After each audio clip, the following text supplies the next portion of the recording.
دوستو، واقعہ کربلا انسانی تاریخ کا ایک ایسا دردناک واقعہ ہے جو ہمیشہ مظلوم کو ظالم کے خلاف آواز بلند کرنے کی ترغیب دیتا رہے گا۔ محرم کا مہینہ اسلامی کیلنڈر کا پہلا مہینہ ہے۔ عموماً لوگ نئے سال کی خوشیاں مناتے ہیں، لیکن یہ مہینہ تاریخ کے ایک ایسے سچے واقعے کو اپنے اندر سموئے ہوئے ہے جسے یاد کر کے آج بھی لوگ اپنی آنکھوں کے آنسو روک نہیں پاتے۔ کیا آپ کو پتہ ہے آج سے تقریباً 1400 سال پہلے اسلامی دنیا میں ایسا کیا ہوا تھا جس کی وجہ سے دنیا کے کروڑوں لوگ آج بھی غم زدہ نظر آتے ہیں؟ یہ مہینہ اسلام کی تاریخ کا وہ مہینہ ہے جس نے اس مذہب کو شروع ہوتے ہی ختم ہونے سے بچا لیا، جس نے اسلام کے انسانیت والے اینگل کو دنیا کے سامنے لا کر رکھ دیا۔ آج ہم آپ کو اسلامی تاریخ کے اس چیپٹر سے روبرو کرانے والے ہیں جس کو ہم کربلا کے نام سے جانتے ہیں۔ کربلا کے واقعے کا اصل بیک گراؤنڈ کیا ہے، آئیے آپ کو ڈیٹیل میں سمجھاتے ہیں۔ دوستو، کسی بھی کہانی کے انت کو سمجھنے سے پہلے یہ پتہ ہونا بہت ضروری ہوتا ہے کہ اصل میں اس کہانی کی شروعات کہاں سے ہوئی تھی۔ اسلام کی کہانی کربلا تک کیسے پہنچی، اس کی بھی ایک لمبی داستان ہے۔ فی الحال ان شارٹ اتنا سمجھ لیجئے کہ جب اللہ کے آخری پیغمبر حضرت محمد مصطفیٰ صلی اللہ علیہ وسلم نے اسلام مذہب کی شروعات کی تو عرب کے لوگوں کو آہستہ آہستہ اللہ کے نبی کا پیغام پسند آیا اور اسلام مذہب کے ماننے والوں کی تعداد بڑی تیزی کے ساتھ بڑھنے لگی۔ صرف اتنا ہی نہیں، دیکھتے ہی دیکھتے اسلام مذہب پورے عرب جگت میں پھیل گیا۔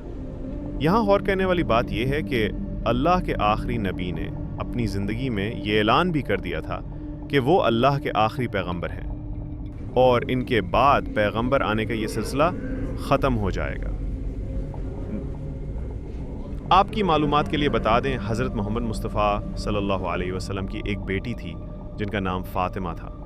اللہ کے نبی نے اپنی بیٹی کی شادی اپنے چچا حضرت ابو طالب کے بیٹے حضرت علی سے کرا دی۔ جانکار بتاتے ہیں حضرت علی نے اسلام کو عوام تک پہنچانے میں بہت ہی اہم کردار ادا کیا تھا۔ یہی وجہ تھی کہ زیادہ تر لوگ یہ چاہتے تھے کہ پیغمبر صاحب کے بعد اسلام کی سرپرستی حضرت علی کو ملے۔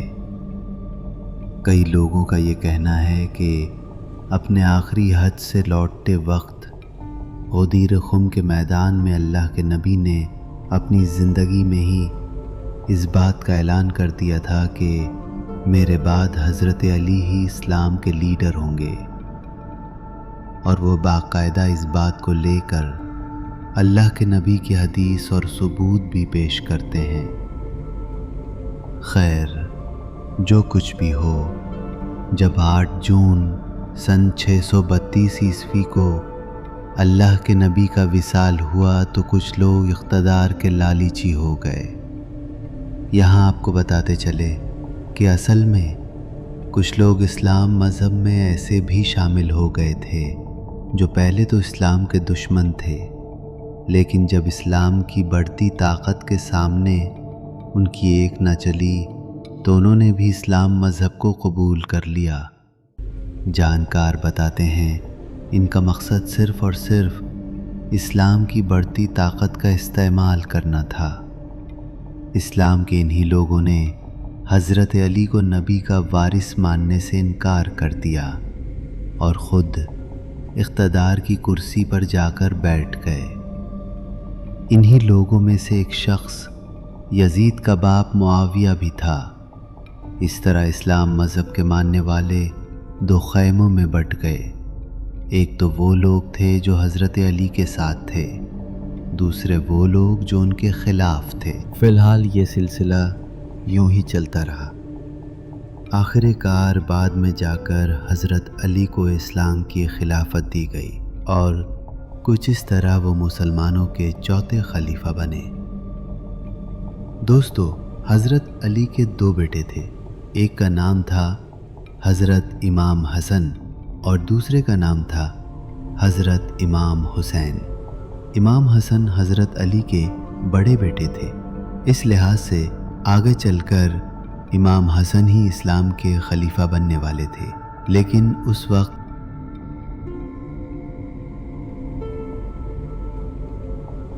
شام کے گورنر معاویہ نے حضرت علی کے خلاف بغاوت کر دی۔ اس کا نتیجہ یہ ہوا کہ معاویہ حضرت علی کے بعد اسلام کا اگلا خلیفہ بن گیا۔ دوسری طرف آگے چل کر امام حسن کو بھی ایک سازش کے تحت زہر دلوا کر شہید کر دیا گیا۔ کہتے ہیں جھوٹ، فریب، لالچ اور دھوکے سے اقتدار حاصل کرنے والوں نے یہیں سے کربلا کی بنیاد رکھ دی تھی۔ بس سوال آتا ہے یزید کون تھا؟ تو آپ کو بتا دیں، یزید معاویہ کا بیٹا تھا۔ تاریخ میں ملتا ہے یزید ایک کیریکٹر لیس، شرابی اور مفسد قسم کا انسان تھا، لیکن دوستو معاویہ نے خلافت کی شرطوں کو توڑتے ہوئے یزید کو اسلام کا اگلا خلیفہ قرار دے دیا۔ کل ملا کر کہے تو معاویہ کے اس اعلان سے یزید جیسا انسان اسلامی اقتدار کی کرسی پر بیٹھ چکا تھا۔ معاویہ کی موت کے بعد یزید نے اپنی فوج کی مدد سے اسلامی دنیا کو یہ ماننے پر مجبور کر دیا کہ وہی ان کا خلیفہ ہے، لیکن یزید کی طاقت اور جھوٹ کے سامنے ایک شخص دیوار بن کر کھڑا ہو گیا۔ اس شخص نے یزید کی بیعت ماننے سے صاف انکار کر دیا۔ یزید کی بیعت نہ ماننے والے اس شخص کا نام تھا امام حسین۔ اس کے بعد یزید نے ہر طریقے سے امام حسین پر اس کی حکومت کو قبول کرنے کے لیے دباؤ ڈالا۔ انہیں قتل کرنے کی دھمکیاں بھی دی گئیں، لیکن حضرت امام حسین اپنے فیصلے پر اڑے رہے۔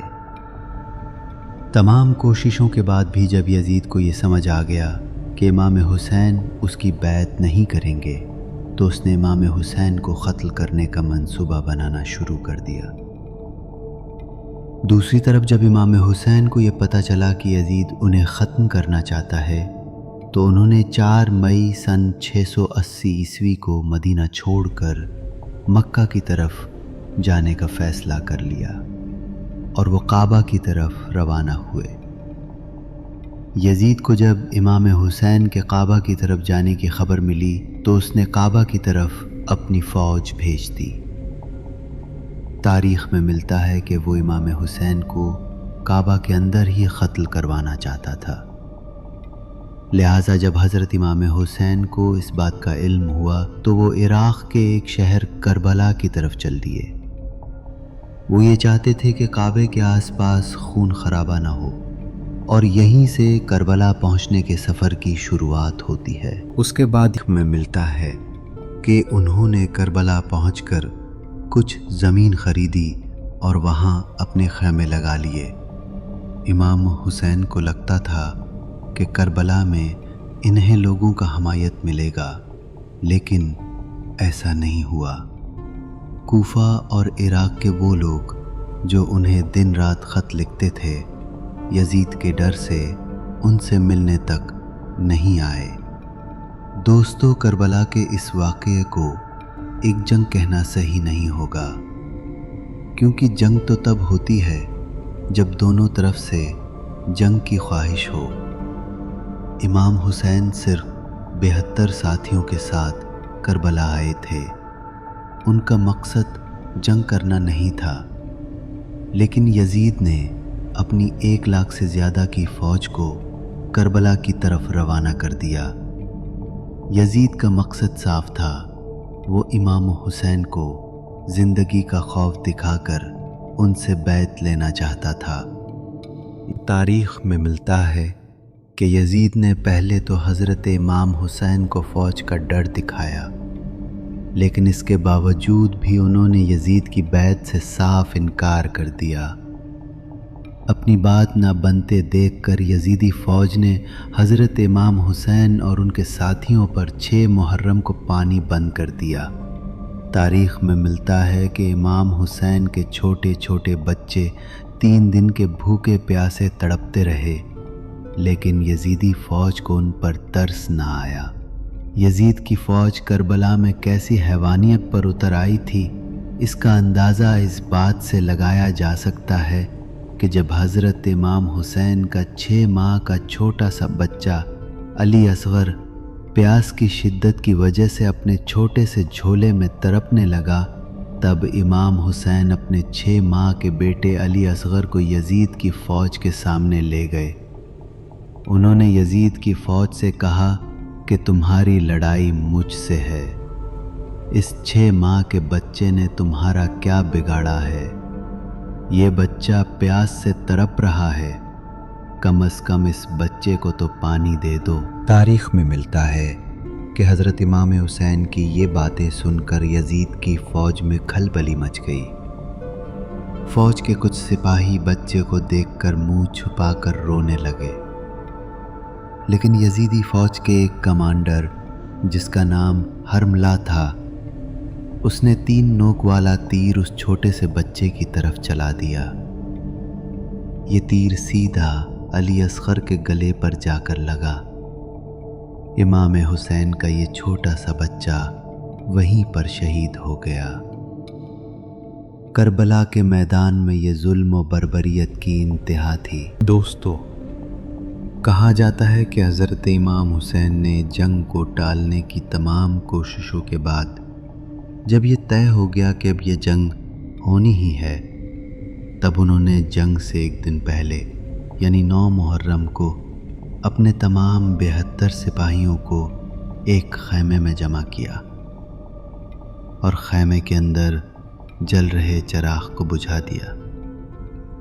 رات کے اندھیرے میں چراغوں کو بجھا کر حضرت امام حسین نے اپنے ساتھیوں سے کہا، یزید مجھے قتل کرنا چاہتا ہے، اس جنگ میں جو بھی میرا ساتھ دے گا وہ بھی مارا جائے گا، میں نہیں چاہتا کہ میری وجہ سے کوئی قتل ہو۔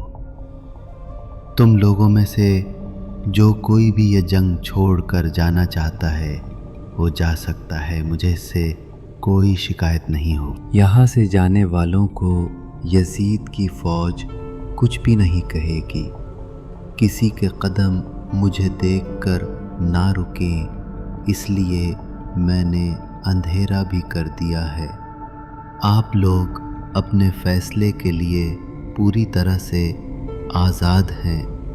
تاریخ میں ملتا ہے ایسا بول کر حضرت امام حسین نے کچھ دیر خیمے کو اندھیرے میں ہی رکھا۔ کچھ دیر بعد جب چراغ جلے تو 72 کے 72 سپاہی امام حسین کے ساتھ ہی کھڑے رہے، کوئی اپنی جگہ سے ایک قدم بھی نہیں ہلا۔ وفاداری کی ایسی مثال بھی کربلا سے پہلے دنیا نے نہیں دیکھی تھی۔ 10 محرم سن 61 ہجری کو کربلا کی جنگ ہوئی۔ امام حسین کے پیاسے 72 ساتھیوں نے 1 لاکھ سے زیادہ یزیدی سپاہیوں کا ڈٹ کر مقابلہ کیا۔ کربلا کا میدان خون کے دریا میں تبدیل ہو چکا تھا۔ امام حسین کے پیاسے سپاہی ایک کے بعد ایک اپنی جان کی قربانی دیتے رہے۔ امام حسین کے بھتیجے حضرت قاسم کو یزید کی فوج کے گھوڑوں کی ٹاپوں کے نیچے پامال کر دیا گیا۔ امام حسین کے بھائی حضرت عباس کے بازوؤں کو قلم کر دیا گیا۔ کہتے ہیں امام حسین کے 72 ساتھی اس جنگ میں ایسے لڑے کہ لاکھوں کی فوج کو کئی بار میدان سے بھاگنا پڑا اور یزیدی فوج کے ہزاروں سپاہی مارے گئے۔ آخر میں جب کربلا کے میدان میں ایک ایک کر کے امام حسین کے سارے ساتھی شہید ہو گئے، تب امام حسین تنہا کربلا کے میدان میں کھڑے تھے۔ زندہ لوگوں میں صرف عورتیں، بچے اور ان کے ایک بیمار بیٹے حضرت امام زین العابدین باقی تھے۔ تاریخ میں ملتا ہے امام حسین اپنی تلوار ذوالفقار کو لے کر آخری دم تک اسلام کی بقا کے لیے یزیدی فوج سے لڑتے رہے، مگر افسوس کہ اللہ کے نبی کو اس دنیا سے رخصت ہوئے ابھی 50 سال بھی نہیں گزرے تھے کہ پوری امت کے سامنے ان کے نواسے کو 3 دن کا بھوکا پیاسا شہید کر دیا گیا، اور پوری امت تماشائی بنی رہی۔